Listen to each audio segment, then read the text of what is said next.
The first time when Budu realized he had turned into a dog was 3 days after he fell from the building. To be precise, not a dog. A stray, filthy all over, one hind leg crippled, lying next to a trash heap in an urban village waiting to die.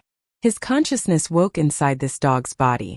The first thing he saw when he opened his eyes was half a bowl of spilled sour porridge.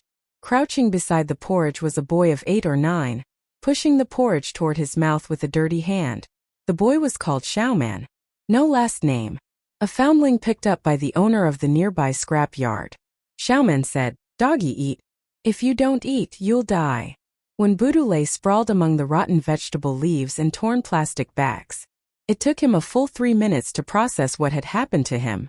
His body, that human body that had worn bespoke suits for 48 years, had been sculpted in a gym to a standard body fat percentage, and had produced an annual physical report marked excellent, was gone. In its place was a coat of dusty, matted fur, for scrawny legs, a tail with half the hair missing, and a festering wound on his right hind leg. He tried to stand. A searing pain shot from the leg and dropped him straight back onto the trash. Xiaoman quickly reached out to help. Those small hands were so dirty that every fingernail was caked with mud, but the way they cradled his belly was light as cupping a newly hatched chick. He did not know how he had survived.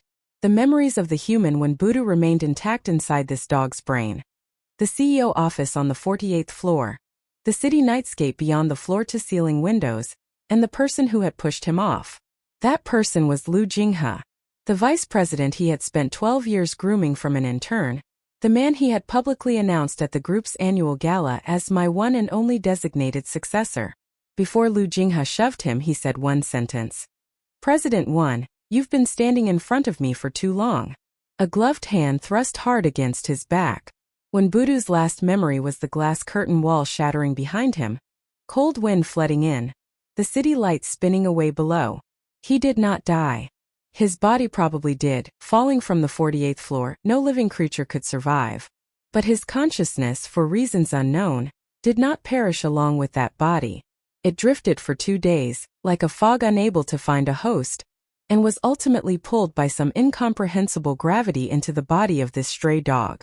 The dog's original consciousness had nearly gone out: wound infection, starvation, dehydration, organ failure. When Budu's consciousness entered, this dog was taking its last breaths in a trash heap. 2 dying life forms underwent, in that moment, a fusion that no existing science could explain. He lived. The price was becoming a dog. It took him 3 months to accept this fact. Those 3 months were the longest in his life.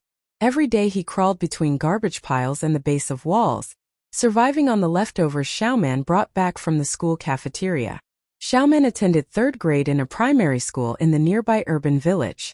The school provided 1 meal at noon every day. He would break his steamed bun in half, eat 1 half himself, and hide the other half in his uniform pocket to bring back for the dog.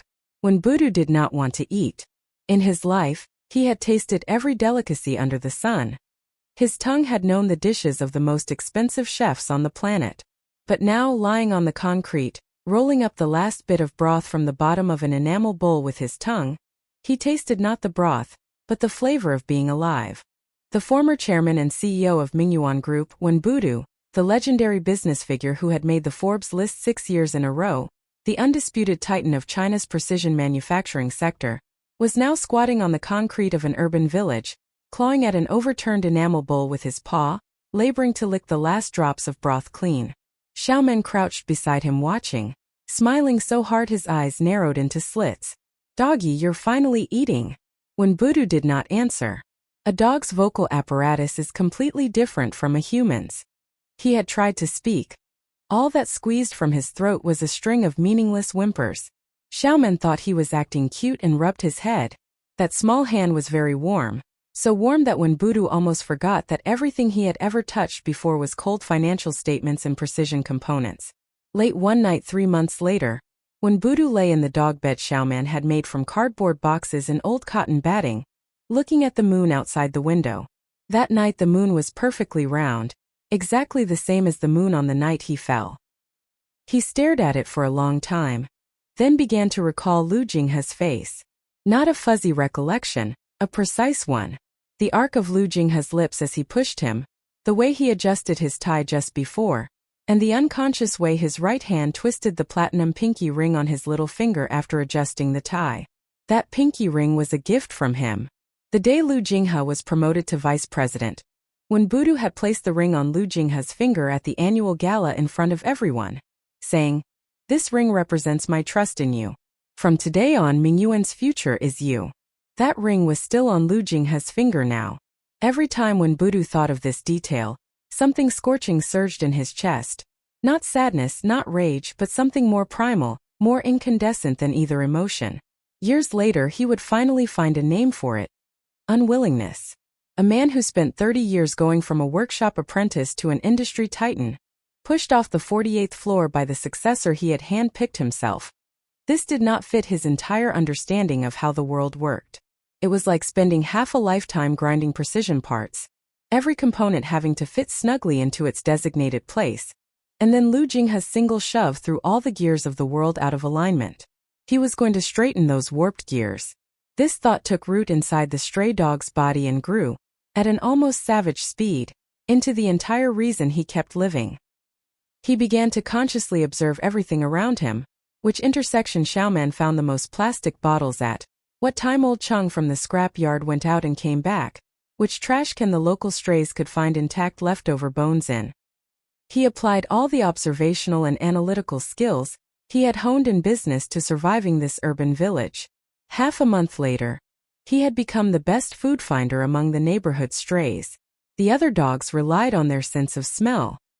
He relied on logic. He knew when which restaurant would roll out its slop bucket, which intersection fruit stall would toss unsellable fruit at dusk, which back door of the school cafeteria would have leftover steamed buns thrown out. With a dog's body and a human brain, he survived in the cracks of this concrete jungle. On the 137th day of clawing at an enamel bowl, when Budu discovered that this dog body was undergoing some sort of change. Not a physiological change. His wound had healed, the crippled leg could slowly walk, but a very subtle instability at the edges of his physical form. Deep at night, when he slept in the broken cardboard box Xiaoman had set up, his right front paw would, under the moonlight, briefly revert to the outline of a human finger. Only for a few seconds. The finger's outline was so distinct you could see the crescent curve of the nail, and then like sand blown apart by wind, it shrank back into a dog's paw. He stared at that right front paw, flickering between human and dog under the moon, his heart slamming against his ribs. A dog's physiological response is more direct than a human's. All his fur stood on end, his tail stiffened into a rod. He began to consciously control this instability, not through relaxation but the exact opposite. He found that the angrier he was, the more focused he was, the more violently this fluctuation came, and the longer the seconds that the human outline held. The target of his anger he chose was always Lu Jinghe. He carved Lu Jinghe's face into his brain and replayed the scene of the fall over and over in his heart. The sound of the glass curtain wall shattering, the sensation of cold wind flooding his collar, that gesture of Lu Jinghe adjusting his tie. Every detail was chiseled into his memory like a graver's knife, and every recollection made the boundaries of his body fluctuate violently. Anger stabilized him. His rage at Lu Jinghe was like an anchor, fixing him firmly to the thought of revenge. 1 year later, when Budu could stably hold human form for roughly the time it took a stick of incense to burn, 2 years later he could freely switch between human and dog form. The price was that each switch was accompanied by excruciating pain. The bones of his entire body felt as if they were smashed and reassembled, muscles torn and healed, skin burned and then cooled. He had no idea where this ability came from. He guessed that in that fall from the 48th floor, some force beyond ordinary understanding had intervened between his consciousness and the dog's. But he had no energy to delve into the principle. He was used to the pain. He had survived the 48th floor fall. This little bit of pain was nothing. He made a calculation in his head. Each switch hurt for 5 minutes and bought him 15 minutes of human activity, enough to repair quite a few pages of a book. Not a losing trade. He had to spend every minute of his human form on what mattered most. The most pressing thing was not revenge. The time for revenge was not yet ripe, but to survive. and to master a skill that let him sit legitimately in crowded places without drawing anyone's suspicion. Restoring antique books fulfilled these conditions perfectly. Sit in a corner, head down, don't talk, hands steady. His hands had always been steady. 30 years ago, when he worked as a technician on the workshop floor, the parts he ground had tolerances no thicker than a hair's breadth. Later, when he founded Mingyuan Group, he built it from precision manufacturing, relying on these very hands. There was a more hidden reason he chose antique book restoration. He needed time.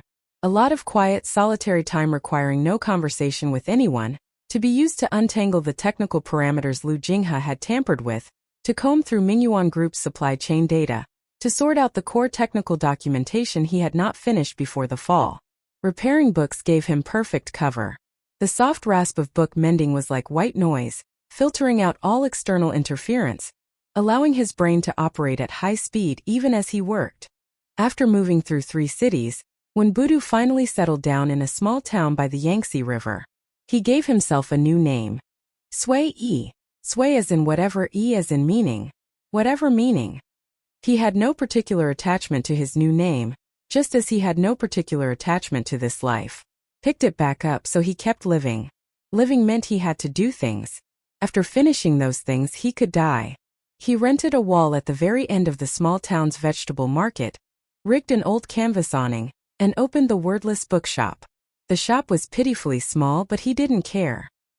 He converted his entire savings, which was really the little capital old Chang, Xiaoman's adoptive father, had given him, into a batch of old books and a set of the most basic restoration tools. Changman was Xiaoman, having taken the surname of the scrap yard owner who adopted him. Changman had grown into a half-grown boy, had followed him from the urban village to this small town, attending school while helping him run the bookshop. When Budu taught him to repair books, Changman learned very slowly, but he had a gift that even amazed when Budu. He possessed a nearly hound-like instinct for electronic devices. Anything put into his hands, once taken apart and put back together, not only worked but often worked better than before. The first time when Budu watched Changman dismantle a scrapped old computer and reassemble it into a working machine, he knew this kid would not end up repairing books. But the form he used most often was the dog. The dog identity offered him a convenience no human could provide. No one is wary of a stray dog. He could travel through every corner of the city in dog form late at night, and no one would spare him a second glance. As a dog, he scouted the entire small town, memorizing every camera location, every shop open late, every patrol pattern of the police kiosks. He also got close as a dog to Mingyuan Group's supply chain node in the small town, a parts transshipment warehouse.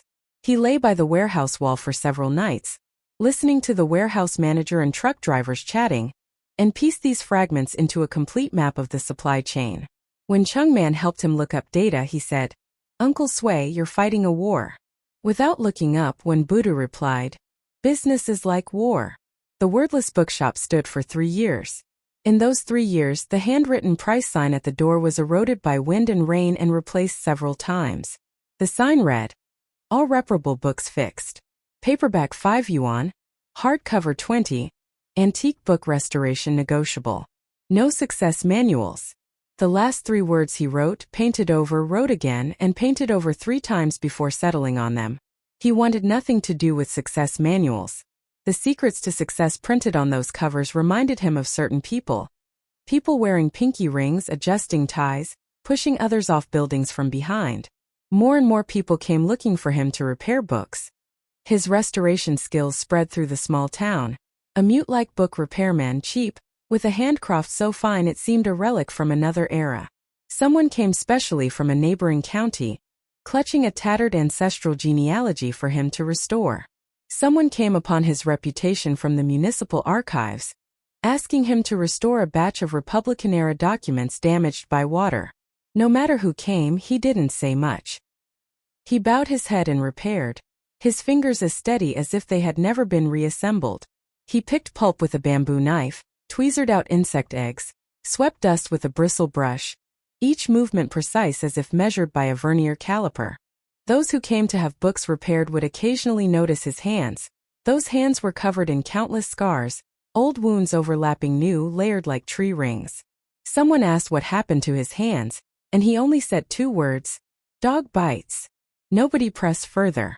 In this small town, everyone had a past. Everyone had learned not to ask. But Chung Man knew those were not dog bites. Those scars were the marks left by the shattering and reassembly of bone each time he switched forms. The first time Chung Man saw Sui transform from human to dog under the moonlight, he fell off the bed in terror. He covered his mouth, afraid to make a sound, but tears were already streaming down his face. After Sui changed back to human form, he looked at him and was silent for a very long time before saying one thing. "If you're scared, go. I won't blame you." Chung Man wiped his tears and said, "I'm not scared of you. I'm scared of how much it hurts you." An old professor from the nearby university passed through the market by chance and watched Sui repair books for half an hour. After returning, he told his graduate students, "That book repairman in the market has hands steadier than any human hands. Go watch his method of filling wormholes. Fingertip force, wrist suspended. The force of every cut precise down to the milligram level." One graduate student actually went, bringing a dial indicator along under the guise of waiting to have a book fixed. He came back and reported, the time he took to fill one wormhole was 40 minutes, both hands suspended the entire time, the thickness deviation of the paper pulp not exceeding 0.02 millimeters. "I measured it."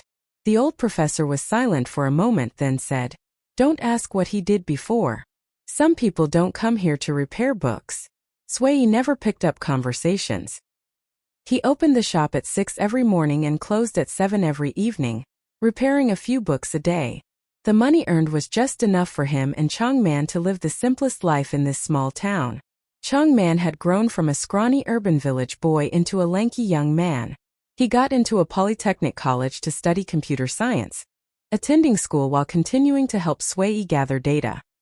He became Sui's only ally in this small town.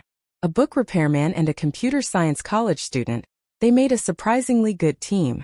One afternoon, just as Sui was using a bamboo knife to fill a paper pulp patch on a Qing Dynasty local gazetteer, Chung Man rushed into the shop, drenched in sweat, and turned his laptop screen toward him. On the screen was the back-end interface of Mingyuan Group's supply chain system, densely packed with shipment numbers and quality inspection data. "Uncle Sui, I've got all of Mingyuan's supply chain data. That 99.97% yield rate Lu Jinghe announced at the press conference is fake. The real figure is only 71.2%. They've systematically tampered with the factory inspection reports, same batch of parts, but the quality standards used for their own use and the ones shipped to clients are different. The batch sent to clients uses a tolerance range loosened by more than 10 times." Sui flipped the repaired page over, the bamboo knife steadily scraping off a bit of excess pulp. That piece of pulp was no bigger than a sesame seed. The angle and force with which he removed it were as precise as balancing a Swiss movement. His fingers were smeared with pulp, the grime of old book pages embedded under his nails. "Detailed enough. Notify your Uncle Jiang. Initiate the short," Chung Man said. "Already in motion. One more thing. Lu Jinghe is holding the inauguration ceremony for Mingyuan's new production line at the Wuhan International Expo Center next week. A huge spectacle. They've invited ministry officials. Choosing Wuhan, do you think he's probing? Does he vaguely sense you're in Hubei?" Sui put down the bamboo knife and wiped the pulp from his hands with a rag. He stood up and stretched his stiff spine. The titanium alloy brace gave a faint, subtle friction sound. He walked to the front of the shop and watched the thinning flow of people in the market at dusk. The vegetable vendors were packing up, tricycles squeezing through the alley one after another, horns and haggling voices mingling, the air thick with the smell of rotting vegetable leaves and fish. Whether he's probing or not doesn't matter. Wuhan is my home turf. 5 years of the Yangtze wind. It's time he heard the sound of that wind. 1 week later, Wuhan International Expo Center. That night, the massive structure by the Yangtze blazed with lights. Hundreds of supplier representatives, securities analysts, and journalists from around the world gathered. Lu Jinghe had booked the entire main lecture hall. Center stage was a giant model of a smart machine tool. Lu Jinghe, in a bespoke dark blue suit, spoke in a slow, deliberate voice. He spoke of how he had shouldered the company's burden alone after the founder's tragic passing. When he got to the emotional part, his voice trembled. 5 years ago, when President Wen departed, he handed over all of Mingan's core technical materials to me. Sui was not seated among the guests. He slipped into the expo center's service corridors, in dog form. A dusty stray dog was unremarkable in a place like a convention center. A security guard might at most give a kick to shoo it away, not a second look. He carried a miniature signal amplifier in his teeth and placed them at ventilation openings one by one, following the points Chang Man had scouted in advance. He raced through every corner of the entire building, installing all the equipment Chang Man had given him. After finishing all this, he returned to the alley across from the expo center, lay down next to the old van Chang Man had parked there beforehand, and began the shift. When the human form shift completed, the pain was so intense he curled up completely on the ground, his whole skeleton emitting fine, crackling sounds like a rusty machine being forced to start. Summoning all his strength, he grabbed the van's door handle and pulled himself up, took out the faded gray work jacket from inside, put it on, then slung the old canvas tool bag over his shoulder. He looked at his own face in the van's rearview mirror. Hair gone completely white, several extra scars on his face, eyes deeply sunken. He barely recognized himself. But it didn't matter. Lu Jinghe would. He pushed open the front door of the expo center. Just as Lu Jinghe was about to press the remote control, all the lights in the entire expo center went out simultaneously. All cell phones went black. The darkness lasted 20 seconds. Then, outside the window, the LED light curtain on the building facades along the riverfront across the Yangtze lit up. The entire Yangtze light show turned pure white, and on that white background floated a line of black text. Lu Jinghe, do you still remember that machine tool whose parameters you altered? Lu Jinghe froze. The remote control slipped from his hand. The light curtain continued to display. 5 years ago, in the president's office on the 48th floor of Mingyuan Group headquarters, you tampered with my core technical parameters and pushed me out the window. You thought I was dead. I'm not. Today, I've come to reclaim what you stole from me. Not revenge. It's a rework. You've let the global supply chain run for 5 years on a smart production line with tampered core parameters. Every company that suffered losses because of it, every factory that shut down due to line failures, every end user killed by defective parts, all of it is on your head. The audience erupted. Reporters raised their phones to take pictures and found the phones were still black screens. Signal jamming covered the entire lecture hall. Only the words on the Yangtze light show outside the window shone coldly in the river wind. Each character the size of an entire floor. Lu Jinghe spun around and hissed toward backstage. Turn off the light curtain. Call the police. No one answered. The light curtain began playing the first document. The original patent filing records of the National Intellectual Property Administration. Inventor Wen Budu. Filing date. August 19, 5 years ago. The 7th day after, when Budu fell from the 48th floor. The second document was the approval record from Mingyuan Group's internal OA system. Applicant. Lu Jinghe. Date. The day after Wen Budu's accident. The remarks column read. Migrate all technical R&D data and supplier contracts under President Wen's name to my name. Seal the original records. Overwrite the electronic files. The third was an audio clip.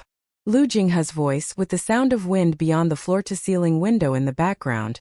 President Wen, the final lesson you taught me, I've now learned. Precision manufacturing doesn't need 2 legends, 1 is enough. The fourth document was high-definition surveillance video. The complete footage of the moments before and after Wen Budu's fall. In the audience, a white-haired old expert stood up abruptly, his finger trembling as he pointed at the stage. He was an old friend to both Wen Budu and Lu Jinghe, the dean of China's precision manufacturing field, the 83-year-old academician Gu Qingping. He opened his mouth to say something, but a sharp pain seized his chest, and the assistant beside him quickly supported him. The light curtain did not stop. After the video ended, the screen switched to a data comparison table. The left side was the yield rate Lu Jinghe publicly announced at the press conference. 99.97%. The right side was the raw data recovered from Mingyuan Group's internal quality control system. 71.2%. Beneath the table was a line of fine print, taken from Wen Budu's original technical documents, annotated in red.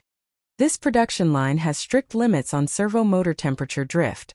When ambient temperature fluctuation exceeds plus or minus 0.5 degrees Celsius, machining accuracy will drop sharply. This limitation is the core safety boundary of the Mingyuan line. A temperature-controlled workshop must be in place before mass production. Remember, to cut costs, Lu Jinghe had slashed the budget for the temperature-controlled workshop, pushing the defect rate to nearly 30%.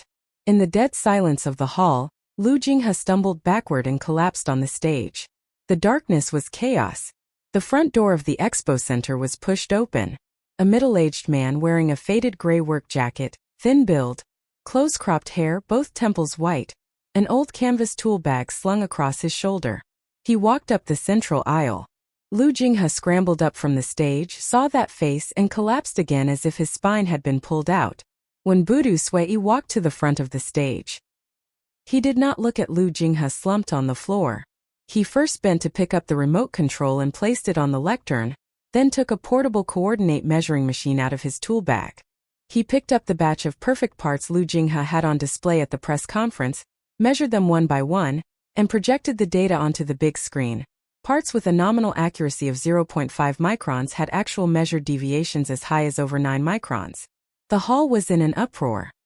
He then took another batch of parts out of his tool bag. These were produced using Wenbudu's genuine original parameters. The measured deviations of all parts were within 0.3 microns. He spoke to the entire hall. A restoration plan already exists. This is a corrected version of the original parameters, accuracy even higher than what Lu Jinghe touted.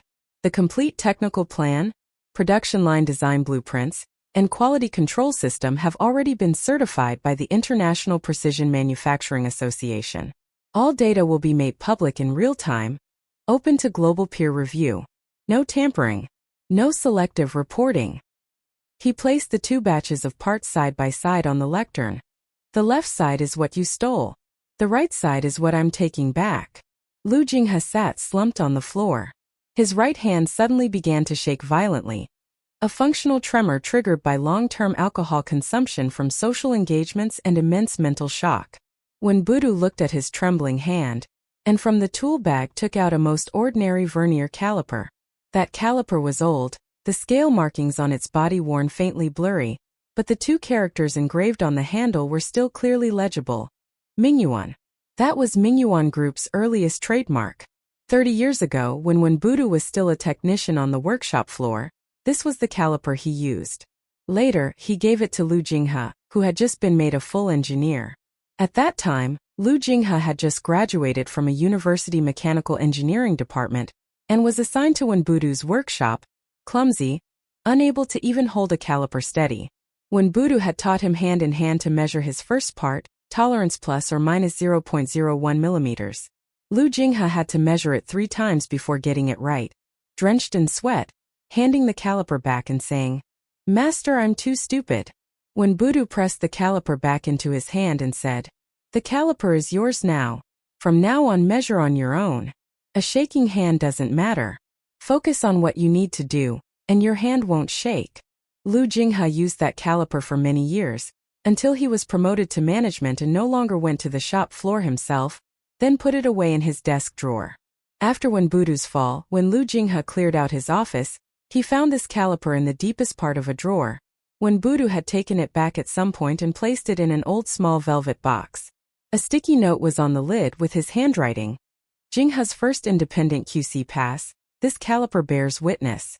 After reading that note, expressionless, Lu Jinghe tossed the caliper into the scrap bin next to the shredder. Later, the cleaning lady thought it a pity and fished it out. It passed through several hands and ended up in a flea market. While hunting for book repair tools in the small town's flea market, Budu recognized this caliper at a glance. He spent 5 yuan and bought it back. Now he placed this caliper in front of Lu Jinghe. The jaws of the caliper reflected a sliver of cold light under the lights, exactly the same as 5 years ago. Only there were a few more fine scratches on the body, left behind during its time in the scrap bin and the flea market. Budu said, "Do you remember your first independent QC? Your hand shook so badly you couldn't hold the caliper steady? I told you then, a shaking hand doesn't matter. Focus on what you need to do and your hand won't shake." Your hand is shaking now not because of an illness. Your heart is crooked. When the heart is crooked, the hand will never be steady. Lu Jinghe stared at that caliper, his whole being seeming to have every ounce of strength sucked out. His hand still shook even harder than before. When Budu placed the caliper on the lectern next to the 2 batches of parts, turned and walked toward the door. At the doorway he stopped without looking back. His gaze passed through the hundreds of stunned, fearful, and suddenly understanding faces in the hall and found Shanlu away, shivering in the corner of the first row. She was wearing a champagne-colored tailored suit, the Van Gogh-inspired ginkgo brooch at her chest glaringly vivid in the darkness. She was still clutching that bouquet of perfume lilies, but her fingers were so stiff they no longer resembled any known gesture. Luowei. Shin Luowei shook violently. The bouquet slid off her lap, petals scattering over the floor. When Budu said, Nianhe is taking her college entrance exams this year. Her first choice is Huazhong University of Science and Technology Mechanical Engineering, the exact major you persuaded her not to apply for back then. She said she wants to see the school her father attended. You don't need to escort her to the exams. And don't let her know you know about me. She has always believed her father died in a helicopter accident 5 years ago. Let her continue to believe that. Some truths are too heavy, they shouldn't be placed on a child's shoulders. He pushed open the door and disappeared into the moonlight spilling from the Yangtze. He called her Nianhe. When Nianhe, his daughter. When he fell from the building 5 years ago, when Nianhe had just started 8th grade. She spent her entire adolescence trying to investigate the truth behind her father's death. From the aviation administration to the insurance company to Mingyuan Group's legal department, ultimately blocked by an accident report that read, helicopter mechanical failure leading to crash into the river, body not recovered. She did not believe it, but could not find evidence. She did not give up. She dug out all of the engineering notebooks her father left at home, read them all, and taught herself what she didn't understand. A humanities track student, she forced herself into an engineering prospect, going from failing physics to ranking first in her grade, winning a provincial first prize in math competitions, and then standing on the award podium in front of a sea of people. She said something that rendered everyone silent. My father is Wenbudu. He was murdered. I'm going to investigate and find out the truth for him. That year she was 15. Those words were reposted millions of times on social media before being quietly suppressed. The one who suppressed the news was Lu Jinghe. He could not let Wenbudu's name resurface in the public eye in any form. Shun Luowei sat amidst the scattered petals, her whole being like a plaster statue beginning to crack. She remembered a question her daughter had asked her this morning before they left. When Nianhe stood in the entryway, backpack on, holding an exam admission ticket, her tone as calm as if discussing someone else's business. Mom, if I get into HUST, will you be angry? Shin Luowei did not answer. She only stood in front of the mirror with her back to her daughter, adjusting her brooch, pricked her finger on the pin, drew blood, wiped it on a tissue and threw it in the trash and said, Hurry up, you'll be late. Now, sitting in the dead silent hall of the expo center, when Budu's last words still vibrated faintly in the air. She thought of that blood on the brooch pin, thought of the way her daughter, after asking that question, silently looked at her for 3 seconds and then turned and walked out. She thought of how that departing back in the back that had just disappeared at the doorway looked, somehow somewhat alike, both slim, back straight, right leg dragging ever so slightly when walking. She had never noticed whom her daughter's walking posture resembled. Now she had. Almost simultaneous with Wenbudu's exit from the expo center, global capital markets collapsed. Mingyuan Group stock price on both the A-share and Hong Kong markets went into freefall over the next several hours. Its market value evaporated entirely within 2 trading days. Suppliers swarmed Mingyuan headquarters demanding returns, automakers announced suspension of cooperation, banks began calling in loans. A trillion-yuan empire crumbled in just a few weeks. All sell orders ultimately converged toward a single source, Hong Kong Boyong Capital. Zhang Boyong was his classmate from the technical school 30 years ago. The two had squeezed into the same bunk bed for 2 years. When Zhang Boyong dropped out to seek his fortune in Shenzhen, Wenbudu gave him all the meal tickets he had saved for half a year. Later, when Wenbudu started his business, the first seed capital was remitted by Zhang Boyong from Hong Kong. After closing his positions, Zhang Boyong issued an open letter to global investors containing just one paragraph. We are not making money. We are settling accounts for a man who was robbed of 5 years. A few days later, the Securities Regulatory Commission announced a formal investigation into Mingyuan Group. The Economic Crime Investigation Division of the Ministry of Public Security simultaneously stepped in, opening a case against Liu Jinghe on multiple charges including infringement of trade secrets, falsification of quality inspection data, endangering public safety by dangerous means, and attempted intentional homicide. The day Liu Jinghe was taken away, it was raining in Wuhan. He was escorted out by 2 police officers from backstage at the expo center, head lowered, getting into a police car. When Shen Luowei was taken away, she was still holding that bouquet of perfume lilies. The flowers had wilted, the petals falling one by one onto the red carpet. Liu Jinghe was convicted on multiple counts and sentenced to life imprisonment. Shen Luowei was sentenced to 3 years in prison, suspended for 4 years, for assisting in forging financial data and shielding. The platinum pinky ring of Liu Jinghe was taken into the police evidence room as material evidence. The character Jing, engraved inside the band, was photographed by the forensics camera.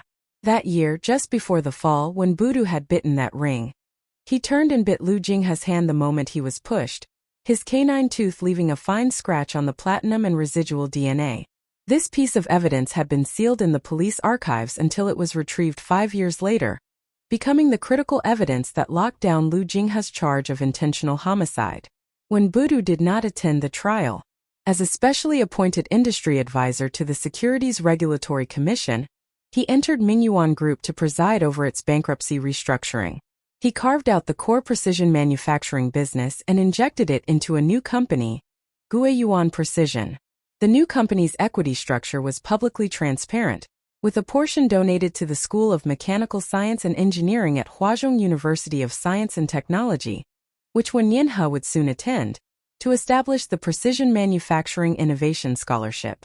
All remaining assets and intellectual property were packaged into an open-source technical plan, licensed free of charge to all compliant manufacturers globally.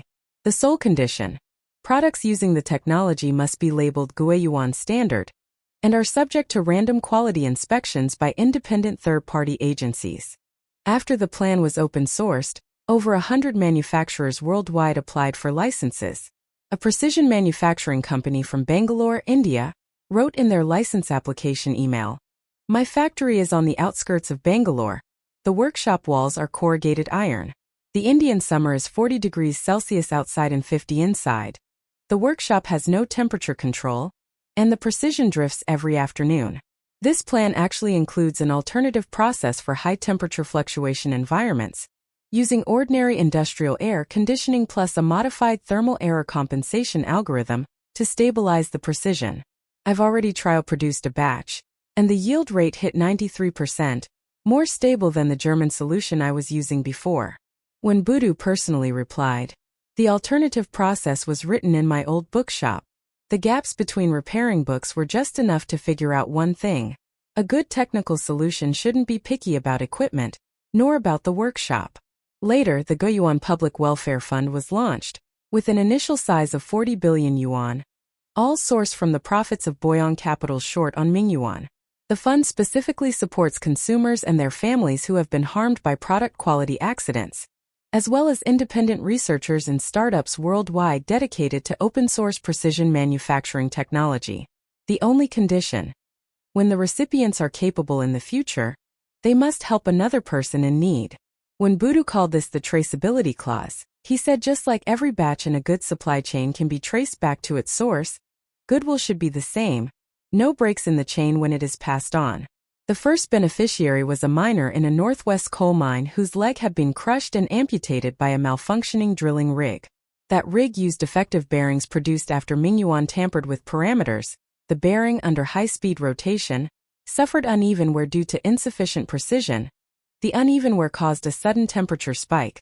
The temperature spike caused the material to soften, and it ultimately fractured under load. The miner was struck in the right leg by a flying bearing fragment and had it amputated from below the knee. The accident report originally wrote operator error, later corrected to component defect. The head of the expert panel that signed the corrected report was Wenbudu. Wenbudu brought Changman and personally went to that miner's home. A heated brick bed, old cotton quilts, faded New Year prints on the wall. The miner leaned against the bed, the right pant leg empty and folded beneath his thigh. His wife crouched by the cooking stove silently kneading dough, the firelight from the stove flickering her face bright and dark. Wenbudu sat on the edge of the brick bed and explained sentence by sentence his own story with Lu Jinghe, how the Mingyuan production line parameters were tampered with, and the causal relationship between the servo motor temperature drift and the bearing's uneven wear. After the miner heard it all, he was silent for a very long time. Wenbudu stood up, faced the one-legged man on that brick bed, and bowed. The miner quickly reached out to help him up. That rough hand held Wenbudu's hand, full of old injuries within reassembled bone seams, both hands trembling slightly. The miner said, "You're a victim too." Wenbudu said, "I am not a victim. I am a person responsible. I was the original designer of that drilling rig. Every gear, every shaft, every bearing's tolerance fit was set by me. If I didn't manage my student well, that means I didn't manage myself well. Your leg, I owe it." The miner was silent for a long time. The woman kneading dough by the stove stopped her hands and glanced back at Wenbudu. The miner said something that, many years later, would still make Changman's eyes redden whenever he mentioned it. "The fact that you came to tell me all this, that's enough. In my life I've seen plenty of bosses. Not a single one would come to a mining town to tell people like us the truth face to face. You're the first." The miner had a boy named Shirtu, 15 years old, who had dropped out of school because of his father's accident and stayed home to help his mother farm, feed the chickens, and care for his father. His hands were covered in calluses, but his gaze was far calmer than his peers. Wenbudu asked him what he wanted to do in the future, and he said he wanted to learn to fix machines. He said this while fixing an old hand tractor that had been broken for years in the yard, his hands greasy, but the engine already disassembled neatly, all parts laid out by size on old newspaper, every screw screwed into a foam board with its position labeled in ballpoint pen. Wenbudu crouched down and looked at those neatly arranged parts for a long time. In this 15-year-old boy, he saw himself 50 years ago. The same hands, the same focus, the same careful reverence when handling parts. Right there, he pulled out paper and pen from his tool bag and wrote a letter of recommendation on his knee. The most ordinary ruled paper and the most ordinary ballpoint pen. The paper rustled in the wind, but the handwriting was as steady as if engraved on a steel plate. The signature read, "Goyuan Precision, Wenbudu." He handed over the recommendation letter and said something that Shirtu would remember for a lifetime. "You're better than me. When I was 15, I didn't dare to take apart a tractor. When your injuries are healed, come find me. The door of Goyuan Precision faces south. You just keep heading south from Shaanxi, all the way until you reach the Yangtze, and you'll find it." That letter still sits pressed under the glass top of the miner's table. Shirtu looks at it every day when he wipes the table, not to read the content. He's long since memorized it. What he looks at is that signature, the way the last stroke of the character when curves faintly upward at the end. He wants to know for a hand to write that character how steady it must be. Many more years passed. Wenbudu's hair turned completely white, so white it reflected light under the sun. He no longer went to the shop floor himself, devoting his main energy to cultivating the next generation of precision manufacturing talent. His students were spread across manufacturing companies and research institutions in dozens of countries around the globe. Every winter solstice, he would return to that small town's vegetable market and stand for a while in front of the old shop that had been turned into the Guan Bookshop Memorial Hall. The Memorial Hall's entrance hung with his handwritten price sign from back then, protected by a glass case. The words "No Success Manuals" on it had been photographed and shared by countless tourists, becoming an online meme. But few people noticed that in the corner of the price sign there was an extremely tiny line of text, enlarged and displayed next to it by the framer.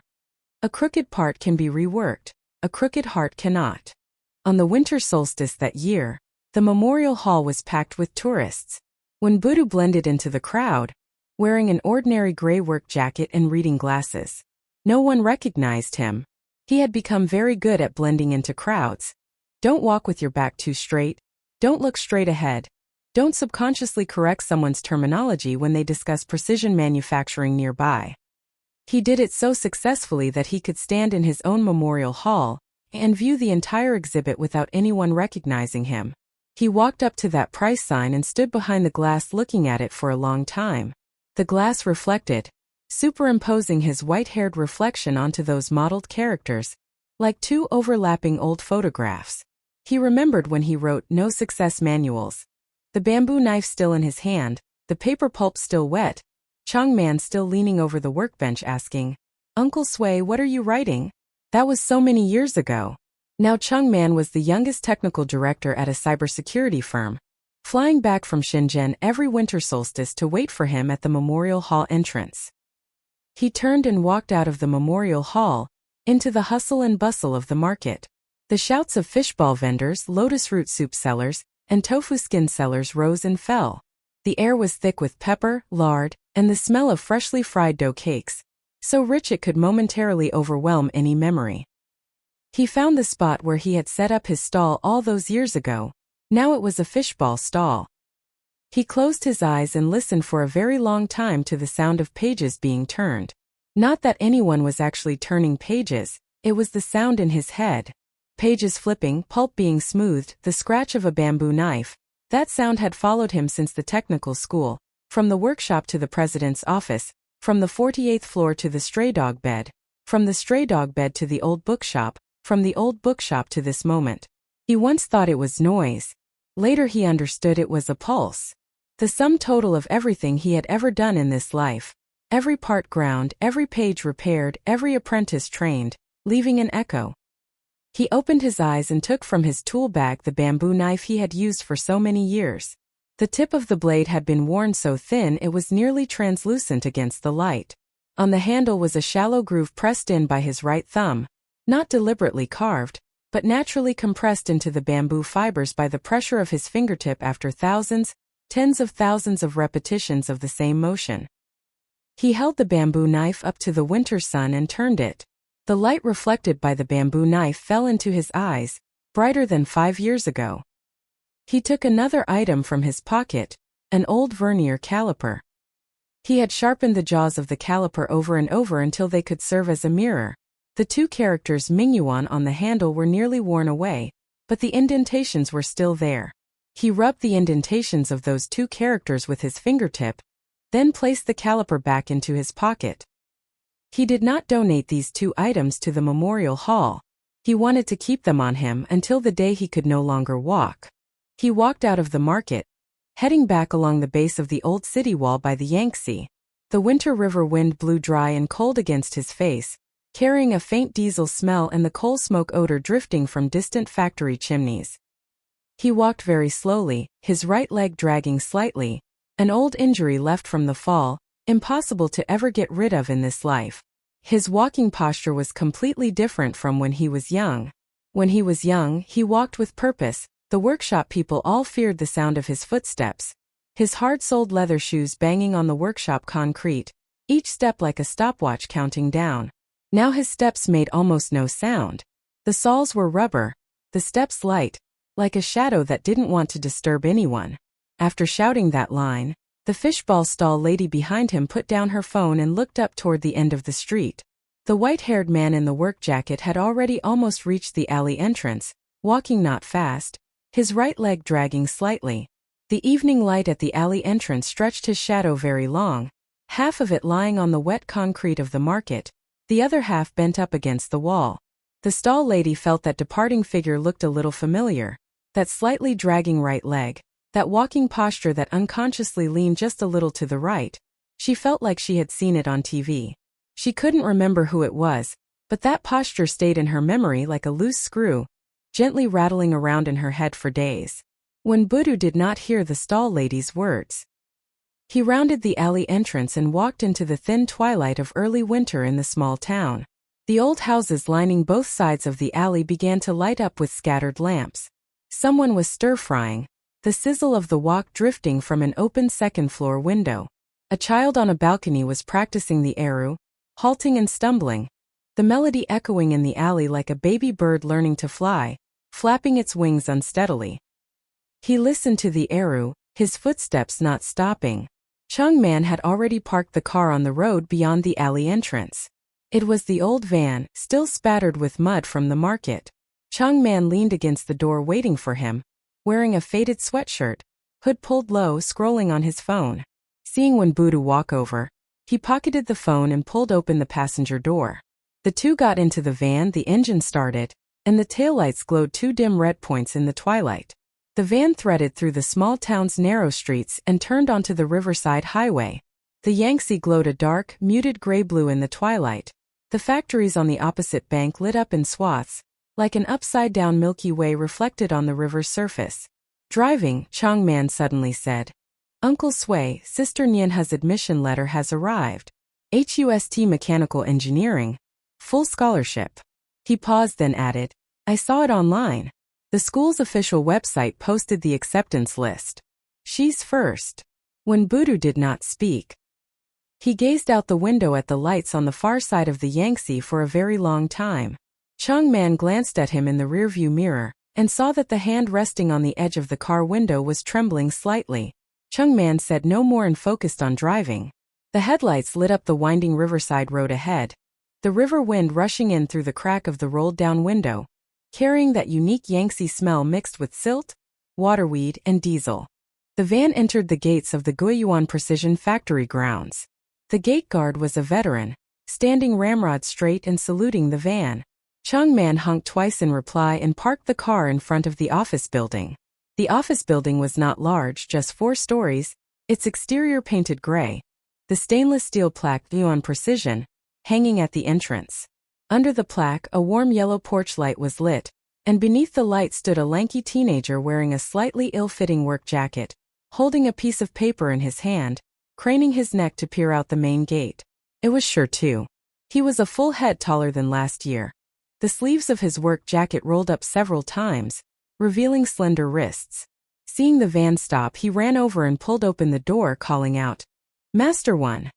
His voice still carried the unique hoarseness of an adolescent boy, but he shouted very loudly, the sound traveling far in the quiet factory complex. When Budu got out of the car, looked him over and said, "The work jacket is too big. Go to logistics tomorrow and exchange it for a fitted one." Shirtu grinned, revealing uneven teeth. "No need to swap. It'll be just right next year." The paper in his hand was a blueprint, a 3 size, hand-drawn in pencil, covered densely with annotations on tolerance fits and heat treatment requirements. Shirtu held the blueprint up in front of Wenbudu and pointed to a tolerance note in the upper right corner that he had revised over and over again, saying seriously, "Master One, for the tolerance fit of this bearing housing I've thought of 3 plans. I can't decide whether to use shrink fitting or cold mounting. Please take a look for me." Wenbudu took the blueprint, examined it for a moment under the porch light, then took out that most ordinary ballpoint pen from his tool bag and wrote a few words on it. Standing to the side watching this scene, Chung Man suddenly recalled many years ago, when he had stood in the same way at the entrance of the wordless bookshop, holding a computer motherboard he had disassembled into a mess, asking Uncle Sway where this capacitor should be soldered. Back then, Uncle Sway had been the same. He took the motherboard, examined it for a moment under the dim old desk lamp in the shop, then used that bamboo repair knife to point at a solder joint on the board and said, "Here." The voice was very soft but very certain. That bamboo knife was now worn as thin as a cicada's wing, but still in use. That ballpoint pen was also still in use. Chung Man suddenly felt that some things never change. They just change shape, from a bamboo knife to a vernier caliper, from an old bookshop to a precision workshop, pass from one person to another, from one city to another. When Budu handed the blueprint back to Shirtu and added a few more instructions about the heat treatment ramp-up curve, Shirtu nodded along as he listened, and after listening immediately sprinted off. He had to rush the revised parameters to the master before the heat treatment furnace closed. When Budu watched his figure disappear behind the iron door of the factory building, that thin silhouette, right leg also dragging slightly as he ran, not from an injury but imitating him. Shirtu himself might not have realized it, but he was mimicking Wenbudu's walking posture.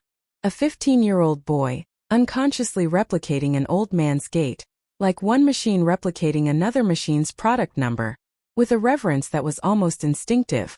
When Budu looked down at his own right leg, Changman said from the side. Even the walk, he learns from you. When Budu did not answer, he walked toward the office building, paused on the steps, and glanced back in the direction of the factory building. Inside the factory, rows of fluorescent lights blazed, and the low hum of operating machine tools drifted out from the open ventilation windows, mingling with the Yangtze wind, like a song with neither beginning nor end. He stood in that song for a moment, then turned and walked into the office building. The office at the end of the corridor had its light on, the door half open, the nameplate reading Technical Advisor. He pushed the door open. On the wall above the desk hung a photograph, the old wooden sign of the wordless bookshop, taken by Changman with his camera, blown up, printed, and framed. Below the photograph was pressed a line of text, the handwriting as neat as if measured with a vernier caliper. A crooked part can be reworked, a crooked heart cannot. When Budu sat down in that office chair, the armrests were polished bright from his use, the depression in the backrest exactly fitting his slightly curved spine. He picked up a bearing sample awaiting inspection from the desk, turned on the power switch of the coordinate measuring machine, and fixed the bearing onto the inspection platform. While the instrument warmed up, emitting a faint electric hum, he listened to that sound and his fingers deftly input the inspection parameters on the control panel. The probe of the measuring machine began to move, the red light point scanning every micron-level curve of the bearing's inner and outer rings, the screen jumping with dense clusters of data points. After inspecting that bearing, he entered the data into the quality traceability system and signed the inspection report with the 4 characters, Guiyuan standard. Then he stood up, walked to the window, and pushed it open to let the river wind in. Outside the window was the factory grounds of Guiyuan Precision. The lights in the workshops illuminated the entire complex brilliantly. The sounds of CNC cutting and grinding drifted out from every workshop, merging in the night sky into a low resonance. Further out, the Yangtze flowed quietly in the darkness, the lights of a few cargo ships blinking on and off at the dock on the opposite bank like winking eyes. Downstairs, Changman honked twice. The van's lights flashed twice, then turned out of the factory gate and disappeared onto the riverside highway. He had to rush back to the city. Early next morning he was flying to Shenzhen. When Budu did not see him off, only stood by the window watching the taillights vanish around the bend in the road. Then he took the vernier caliper from his pocket and laid it flat on the windowsill. The caliper's jaws gleamed with a sliver of cold light reflected from the workshop lamps, exactly as they had so many years ago, the first time he held them in the training workshop of the technical school. He took out the bamboo knife as well and placed it side by side with the caliper. 1 caliper, 1 bamboo knife. 1 workshop, 1 bookshop. The 2 symbols of half a lifetime, now lying quietly on the windowsill, cooling faintly in the river wind. He turned off the office light and walked along the corridor into the factory. The night shift workers were changing tools. Seeing him enter, they nodded in greeting. He waved a hand, signaling them to keep working, walked over to a 5-axis machining center, and picked up a just-finished part from the operation table. The part still carried the temperature of the cutting fluid, slightly warm. He turned it over under the fluorescent light. The surface roughness was as uniform as a mirror, the edge chamfers free of a single burr, every microstructure interlocked tightly in its proper place. He placed the part back on the material tray and wrote a single character "excellent" on the quality inspection log. The final stroke of that "excellent," that faint upward curve, was identical to the curve of the signature on the recommendation letter still pressed under the glass of the miner's table.